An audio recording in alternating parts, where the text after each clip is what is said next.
रात का समय था और पूरी ट्रेन एक अजीब सी शांति में लिपटी हुई थी। यह हॉन्टेड एक्सप्रेस नाम की ट्रेन थी जो अपने अजीबोगरीब किस्सों के लिए प्रसिद्ध थी।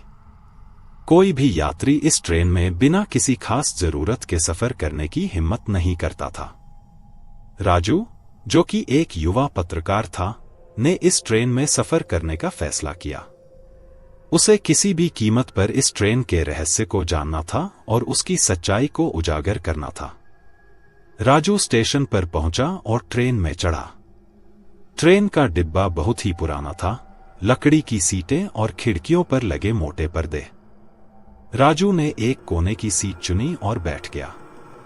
जैसे ही ट्रेन ने अपनी रफ्तार पकड़ी, राजू को एक अजीब सी ठंडक महसूस हुई। उसने अपने बैग से कैमरा निकाला और खिड़की से बाहर का दृश्य कैद करने लगा। थोड़ी देर बाद एक बूढ़ी औरत उसके पास आकर बैठ गई। उसका चेहरा झुर्रियों से भरा हुआ था और उसकी आंखों में एक अजीब सी चमक थी। उसने राजू से धीरे से पूछा, क्या तुम जानते हो कि तुमने किस ट्रेन में कदम रखा है? राजू ने मुस्कुराते हुए कहा, हाँ, मैं जानता हूं। मैं इसी ट्रेन के रहस्य को जानने आया हूं। बूढ़ी औरत ने एक गहरी सांस ली और कहा, इस ट्रेन में एक ऐसा रहस्य छिपा है जिसे जानने के बाद शायद तुम लौट नहीं पाओगे। राजू ने उसकी बात को मजाक में लेते हुए कहा, देखते हैं क्या होता है। रात और गहरी होती गई और ट्रेन अपनी गति से चलती रही।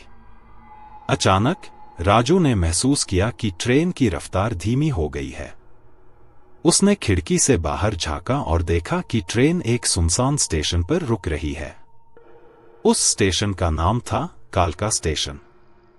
राजू ने कैमरा उठाया और ट्रेन से उतरकर स्टेशन का मुआयना करने लगा। स्टेशन पर सन्नाटा था, सिर्फ झींगुरों की आवाजें गूंज रही थीं।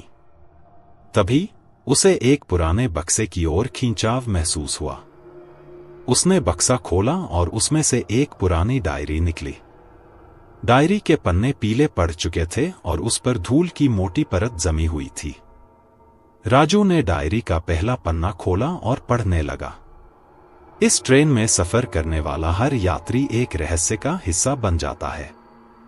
यह ट्रेन उन आत्माओं का बसेरा है जो अपने अंत समय से पहले ही इस दुनिया को छोड़ गईं। अगर कोई इस ट्रेन में सफर करते समय इस रहस्य को जान ले तो उसकी आत्मा भी इस ट्रेन का हिस्सा बन जाती है। राजू का दिल तेजी से धड़कने लगा। उसने जल्दी से डायरी को अपने बैग में रखा और वापस ट्रेन की ओर भागा। लेकिन जैसे ही वह ट्रेन के पास पहुंचा, उसे महसूस हुआ कि ट्रेन के दरवाजे बंद हो चुके हैं और ट्रेन धीरे धीरे चलने लगी है। राजू ने पूरे जोर से चिल्लाया, रुको, मुझे अंदर जाने दो। लेकिन ट्रेन की खिड़कियों से झांकती हुई उन यात्रियों की आत्माएं उसकी चीख को सुनकर बस मुस्कुरा रही थी। राजू ने समझ लिया कि अब वह भी इस ट्रेन का एक हिस्सा बन चुका है। राजू ने घबराकर ट्रेन के दरवाजे पर जोर आजमाया, लेकिन दरवाजे जरा भी नहीं हिले। ट्रेन ने अपनी रफ्तार बढ़ा ली और राजू का दिल तेजी से धड़कने लगा। उसे अपनी किस्मत पर विश्वास नहीं हो रहा था। उसने अपने चारों ओर देखा और उसे महसूस हुआ कि वह अब इस ट्रेन का हिस्सा बन चुका है। ट्रेन की खिड़कियों से झांकती आत्माएं उसे घूर रही थीं, उनकी आंखों में एक अजीब सी चमक थी। राजू ने साहस जुटाकर उन आत्माओं से बात करने का फैसला किया।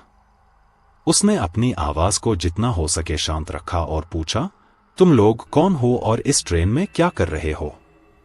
एक आत्मा, जो एक बूढ़े आदमी की थी, सामने आई और धीमी आवाज में बोली, हम वे आत्माएं हैं जो इस ट्रेन में सफर करते हुए अपनी जान गंवा चुके हैं। हम सभी किसी न किसी रहस्य का पीछा करते हुए इस ट्रेन में फंस गए। अब यह ट्रेन हमारी कैद है और हम इसमें ही भटकते रहते हैं। राजू ने थोड़ा और साहस बटोरा और पूछा, क्या कोई तरीका है इस ट्रेन से निकलने का? बूढ़े आदमी की आत्मा ने सिर हिलाते हुए कहा, यह आसान नहीं है। जो भी इस ट्रेन में फंस जाता है, उसकी आत्मा कभी मुक्त नहीं हो पाती।